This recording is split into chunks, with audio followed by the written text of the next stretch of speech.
시청자 여러분 안녕하십니까? VOA 뉴스투데이 시작합니다. 미국과 한국, 일본 세 나라 안보실장들이 미국에서 만나 최종 검토 단계인 미국의 대북 정책에 대해 논의하고 인도태평양 안보 사안들을 협의했다고 백악관이 밝혔습니다.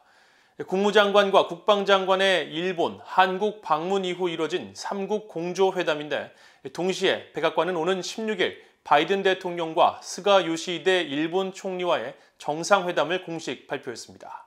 첫 소식 함지하 기자가 보도합니다.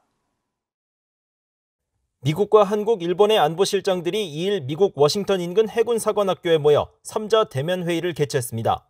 백악관은 언론 성명을 통해 제이크 설리번 국가안보보좌관과 기타무라 시게루 일본 국가안보국장, 한국의 서훈 안보실장이 해군사관학교에서 만나 미국의 대북정책 검토와 관련해 논의하고 인도태평양 안보를 포함한 공동 우려 사안들에 대해 협의했다고 밝혔습니다.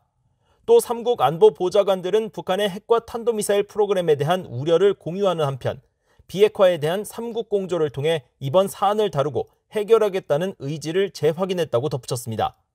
아울러 북한을 포함한 국제사회가 유엔 안보리 결의를 전면 이행하고 확산을 방지하며 억제 강화와 한반도의 평화와 안정 유지를 위한 협력이 반드시 필요하다는 점에 동의했다고 밝혔습니다. 앞서 국무부는 브리핑에서 대북접근법에 대한 미국과 한국의 견해차에 대한 질문이 나오자 미국은 북한의 비핵화에 전념하고 있다면서 3국 안보실장 회의의 중요성을 강조했습니다. NSA Jake Sullivan is again welcoming National Security Secretary General Kimura of Japan as well as National Security Advisor Hoon of the Republic of Korea today in Annapolis, Maryland at the Naval Academy for these trilateral talks. And we don't have any other announcements at this time other than that we remain committed to denuclearization of North Korea. 이런 가운데 백악관은 미국과 일본이 오는 16일 미국 워싱턴에서 정상회담을 개최한다고 공식 발표했습니다. 바이든 행정부 취임 이후 처음 대면 방식으로 개최되는 이번 정상회담에서도 북한 문제는 주요 의제로 다뤄질 것으로 전망됩니다. President Biden looks forward to welcoming Prime Minister Suga to the White House on the Japanese Prime Minister to the White House on Friday, April 16th. This will be our first in-person visit from a foreign leader in the Biden-Harris administration, reflecting the importance we place on our bilateral relationship with Japan and our friendship and partnership with the Japanese people. 한국 언론들은 4월 중 또는 6월 주요 7개국 G7 정상회담 전 미한 정상회담 가능성을 보도하고 있습니다. 동맹의 중요성을 강조하고 있는 바이든 행정부는 출범 초기부터 외교 국방장관과 안보실장 회담에 이어 정상회담까지 추진하면서 미한일 3국 동맹 협력은 더욱 부각되고 있습니다. VOA 뉴스 함지하입니다. 바이든 행정부가 대북 정책 검토 과정에서 미국 의회와도 광범위한 논의를 거친 가운데 한반도 문제를 다루는 주요 의원들의 제언이 정책에 얼마나 반영될지 주목됩니다. 의원들은 대체로 북한 문제와 관련해 다자 공조와 압박 유지를 강조하고 있습니다. 이조은 기자가 보도합니다. 미국 민주당의 그레고리 믹스 하원 외교위원장은 최근 북한의 탄도미사일 시험 발사를 규탄하면서 북한 문제의 유일한 해법은 모든 당사국의 외교적 관여라고 밝혔습니다.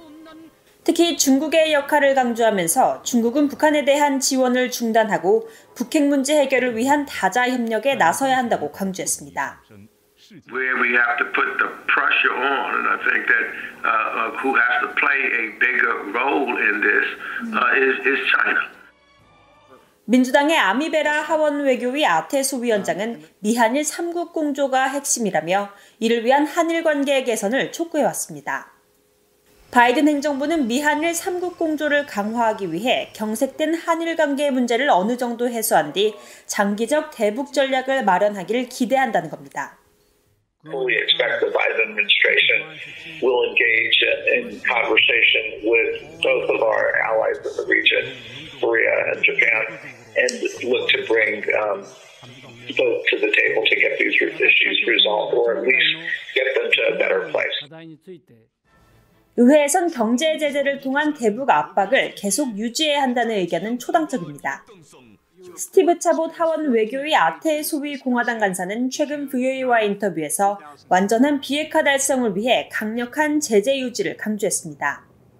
특히 대북 거래를 돕는 해외 금융기관의 세컨더리 보이콧, 즉 3자 제재를 적용하도록 하는 이른바 원비어법이 2019년 말 제정된 이후 이 법의 완전한 시행을 촉구하는 목소리가 이어지고 있습니다. 이 법의 제정을 주도했던 민주당의 크리스 벤 홀런 상원 의원은 최근 VOA에 북한의 탄도미사일 시험 발사를 규탄하면서 의회가 초당적으로 의결한 원비어법의 완전한 시행을 바이든 행정부에 촉구했습니다. 군사적으로는 북한에 대한 강력한 억지 정책이 강조되고 있습니다. So I think it's deterrence and containment. If we want to talk along the ways, I don't see particular harm in talking. But I think we need to really understand that when North Korea is concerned, deterrent and containment are key. 이런 가운데 하원에서는 일부 의원들이 바이든 행정부에 북한의 인권 유린 문제 해결의 중요성을 강조하면서 국무부 북한 인권 특사 임명과 미북 이상가족 상봉 추진을 촉구하고 있습니다. VOA 뉴스 이존입니다. 미한일 삼각공조는 최근 한일 간의 과거사 문제와 주한미군, 주일미군의 철수를 목표로 하는 북한과 중국의 균열 전략 때문에 심각하게 훼손됐다고 미국 랜드연구소가 평가했습니다. 미국 랜드연구소는 최근 미일 동맹관계와 급변하는 한반도라는 제목의 정책 재원 보고서를 통해 이같이 밝히고 특히 북한 비핵화 관여에 대한 중국의 미온적인 태도는 상황을 더욱 복잡하게 만들고 있다면서 핵을 무장한 북한을 압박해 적대 관계로 돌변하는 것에 중국이 상당한 부담을 느끼고 있기 때문이라고 분석했습니다. 보고서는 그러면서 북한의 대량 살상 무기 고도화 추세에 대응하기 위해서는 기존 한일 군사정보보호협정, 즉 지소미아의 유지 외에도 미사일 방어 등에서 미한일 삼각 군사협력을 강화해야 하며 사이버 등의 양자 협력도 확대할 필요가 있다고 밝혔습니다. 북한이 자금 세탁과 테러 자금 조달 등에서 세계 금융체계에 큰 위협을 가하고 있으며 강화된 조사와 대응 조치가 필요하다고 영국 재무부가 밝혔습니다. 영국 재무부는 최근 갱신한 해외 관할 구역의 자금 세탁과 테러 자금 조달에 관한 자문고시를 통해 북한과 이란이 세계 금융체계에 제기하는 위험성에 대응하기 위해 강화된 조사와 적절한 대응 조치를 수행해야 한다며 이들 국가들을 이번 고시에서 고위험 관할 지역에 포함시켰다고 밝혔습니다. 영국 재무부는 이번 고시가 지난 2월 25일 국제기구인 자금세탁방지기구가 권고한 내용에 따라 전략적 결함이 있는 관할 지역을 재조정한 것이라며 새로운 고시가 기존 모든 고시를 대체하게 될 것이라고 설명했습니다. 이번 고시에서 고위험 관할 지역에 포함된 국가는 북한과 이란뿐이었으며 캄보디아, 파키스탄, 시리아, 예멘 등 20개국은 위험을 최소화하기 위해 조치가 필요한 국가로 분류됐습니다. 유엔기구와 비정부기구 등 11개 단체가 북한의 국경 봉쇄와 이동 제한 조치 등으로 운용 능력이 현저히 떨어졌으며 대부분의 단체는 사실상 활동을 중단했다고 밝혔습니다. 최근 공개된 유엔 안보리 대북제재위원회 전문가 보고서에서 이들 단체들은 북한의 신종 코로나 바이러스 방역 조치 등으로 인도적 지원 이행과 모니터링 노력을 중단할 수밖에 없었다면서 대부분의 인도적 지원이 이를 필요로 하는 북한 주민에게 닿지 못하고 있을 것이라고 우려했습니다. 한 단체는 지난해 3월 대북제재위의 면제 승인을 받은 소독용 키트가 6월이 돼서야 북한에 들어갔고 나머지 지원 물자는 여전히 북중 국경에 대기 중이라고 설명했습니다. 또 다른 기구는 어린이와 산모 44만 명이 최소한의 영양소를 공급받지 못하고 있으며 영양실조에 걸린 어린이 9만 5천 명, 결핵과 만성질환 환자들이 제대로 된 치료를 받지 못하고 있다고 전했습니다. 이상으로 VOA 뉴스투데이를 모두 마칩니다. 시청해주신 여러분 고맙습니다.